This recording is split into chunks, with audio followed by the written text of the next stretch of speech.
Halo, assalamualaikum warahmatullahi wabarakatuh.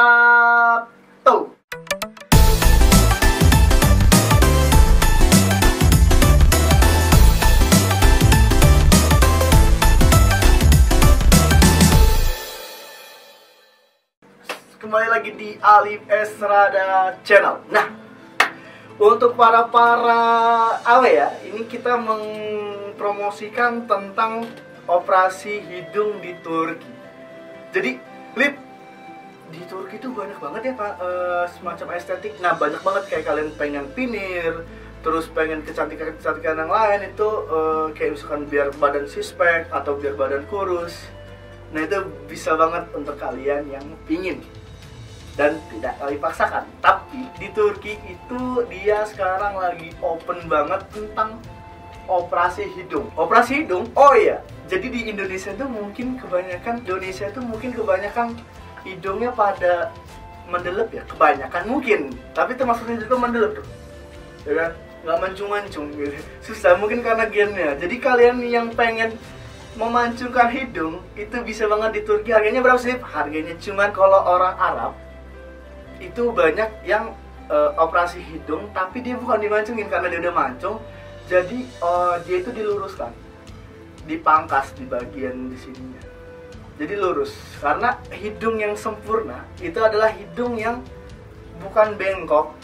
Jadi banyak ya di Indonesia itu mungkin mancung kayak mulut burung. Tapi kalau di Arab itu dia malah mengkikis. Nah, dikikis. Tapi kalau misalkan Indonesia mungkin kebanyakan yang pengen mancung, jadi kita promosikan juga untuk operasi. Kalau di Indonesia itu bisa mungkin mahal banget karena kalau kita ini sudah paketan, jadi kayak misalkan mau hidungnya mau dibentuk S, bentuk U, bentuk apa aja mungkin. Nah, untuk itu kalian yang pengen banget untuk operasi hidung itu bisa aja chat. Yang untuk perempuan nih biasanya, karena banyak di Korea dan di Turki, tapi di Korea mungkin mahal. Tapi di Turki bisa udah $2.000 itu kalian mau hidung seperti apa bisa. Nah, oke.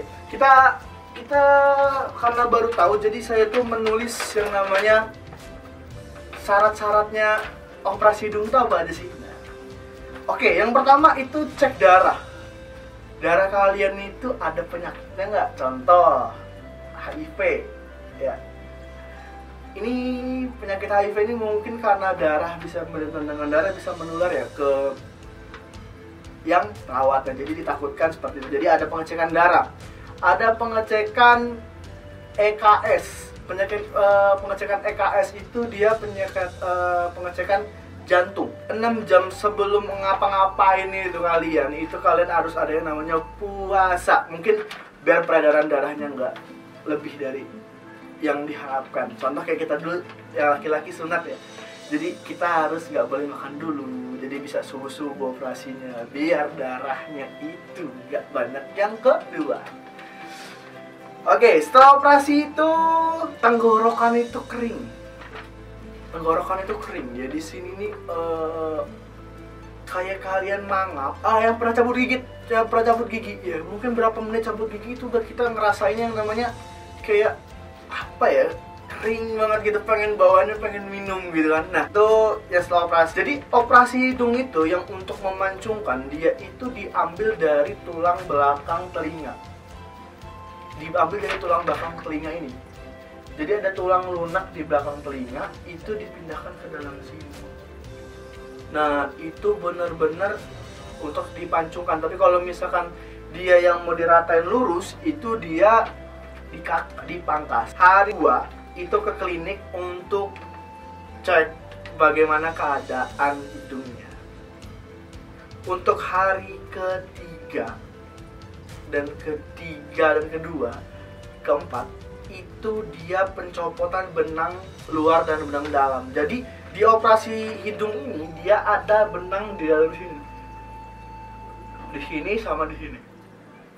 Mungkin karena mengeratkan hidung ini ya, gue pengen masuk juga loh.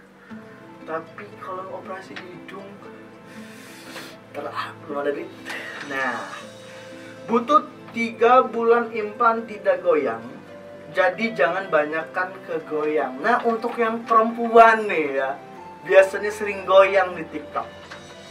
Nah, itu untuk 3 bulan jangan digoyang-goyangkan dulu, karena takutnya nanti miring, susah untuk kalian ke Korea lagi atau ke Turki lagi. Tapi saya menyarankan ke Turki itu karena operasinya dia benar-benar udah $2.000 itu sudah nggak ada biaya tambahan lagi. Oke. Tidurnya itu yang saya lihat itu dia sama kayak abis operasi tanam rambut. Dia ada bantal U. Bantal U-nya itu untuk tidur telentang seperti ini. Nah, jadi benar-benar nggak boleh ngadep sana, ngadep sini. Itu untuk mungkin sampai bulan lah ya, biar kuat dulu hidungnya, biar nggak mencong, ya kan. Terus dia tuh berdiri tegak. Nah, anestesi. Jadi anestesi itu ada juga di operasi hidung karena dia pakainya lokal, anestesi lokal. Itu dia menyebabkan kebengkakan, itu sudah normal. Tapi saran kalau kayak tanam rambut itu dia nggak boleh diturunin kepalanya. Contoh kayak kita ngeliat HP nih ya.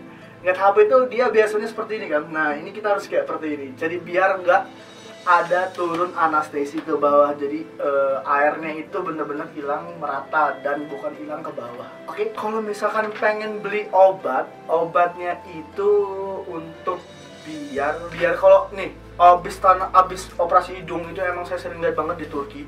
Jadi dia itu sesudah yang namanya abis operasi hidung, dia itu di sini itu biru. Nah, itu bener-bener kalian harus memikirkan itu. Jadi obatnya apa biar itu cepat hilang? Dia adalah Viacrop. Viacrop itu adalah obat dia bisa beli sendiri. Jadi dia itu menghilangkan bekas biru di daerah sini. Karena dia mengakibatkan biru kalau misalkan habis operasi itu. Tidur itu pasti susah untuk tidur. Jadi kalian bener-bener kalau misalkan tidur itu ya, namanya juga kita ada pengorbanan untuk cantik ya kan, atau untuk ganteng. Jadi harus ada pengorbanan. Seperti orang mau sukses itu pasti dia ada pengorbanannya. Oke? Hari ketiga itu dia lepas semuanya. Lepas kapas. Nah, untuk kalian yang benar-benar bengkak, itu dia pakai kompres pack. Jadi kompres pack itu kayak ada yang warna biru, tapi nanti bisa dimasukkan kulkas dia jadi beku lagi. Udah cair dimasukkan kulkas dia beku lagi. Nah, itu benar-benar kalian bisa pakai itu ya. Kalau misalkan buat operasi. Oke, mungkin itu aja infonya dari kita. Ada yang namanya operasi hidung. Jadi benar-benar jangan sampai kalian lewatkan nih operasi hidung ya. Jadi benar-benar untuk para kalian yang bisa memanfaatkan ini, jadi bisa aja langsung chat 088286700600. Nah, untuk yang perempuan itu 081380535300. Nah, untuk itu kalian bisa langsung chat ke WA itu, oke? Oke, mungkin cukup sekian itu aja karena saya udah capek ngomong seperti ini dan berulang-ulang kali saya ngomong. Oke, assalamualaikum warahmatullahi wabarakatuh. Dadah.